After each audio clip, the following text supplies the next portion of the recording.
Balik alindog program ka this 2025. Watch this honest review for Trim Rose. Introduce ko muna siya sa inyo guys. Ito si Trim Rose and this is how it looks like inside.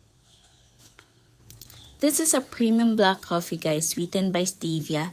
And ang claims nila dito is nakakasuppress siya ng appetite, nakakabawas ng taba, and increase energy.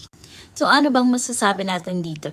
So guys, for me as a coffee lover and sa mahilig sa mga coffee na pampabawas ng timbang, maa-appreciate ko to kasi wala siyang aftertaste na parang iron or wala siyang aftertaste na mapait. So for the taste guys, approve siya sa akin kasi black coffee siya. Kung ano yung taste niya nung una mong tinikman, yun na talaga yung taste niya hanggang maubos mo yung isang timplahan. Totoo ba ang claims nila na nakakasuppress ng appetite? Kasi ako, dahil sa dami ko ng mga nainom, mako-compare ko na sila. So yes, based on my experience, nakakasuppress talaga siya ng appetite. Kasi nung ininom ko siya 15 minutes before my meal, hindi ako nagutom kaagad and madali lang din akong nabusog. Nakakabawas ba siya ng timbang? Hindi ko pa alam. Kasi guys, hindi ko pa naubos yung isang box so hindi ko pa siya makiklaim sa inyo kung totoo bang nakakabawas siya ng timbang.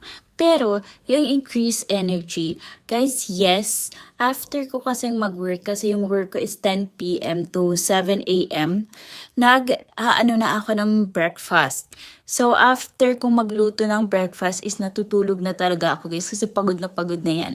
So, after kong mag-inom na tong Trim Rose, after kong maghanda ng breakfast for my family, meron pa akong gustong gawin like naglilinis pa ako.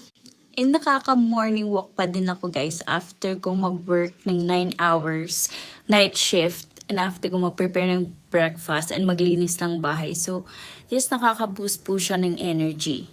And overall guys, as a coffee lover, naghahanap ng mga nakakabawas ng timbang. This is 9/10 para sa akin. Tsaka ako na lang siya i-10/10 pag nabawasan ako ng timbang. So, yun lang. Thank you!